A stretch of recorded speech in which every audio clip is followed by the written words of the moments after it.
The book is set in a town called Corrigan, which is a fictional regional town. I decided to set it fictionally because I like the idea of creating my own architecture and creating my own country town. Partly because of cowardice. I didn't want to be run out of any towns.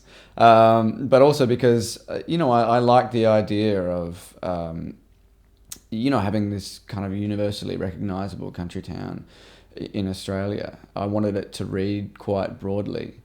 And so Corrigan, in the mid 60s, where the book is set, is this quite oppressive, quite conservative town where everybody knows each other's business. I decided to set the book in the 1960s, firstly because I set out to write a book of Southern Gothic fiction, and more or less because I wanted to have a go. I just really love Southern Gothic works for some reason.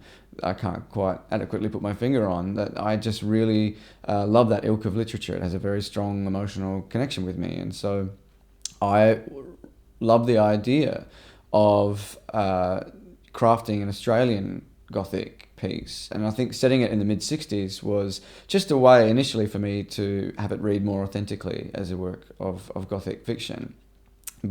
I soon discovered that given that the book is really about coming of age and the differences, I think, between coming of age and becoming adult.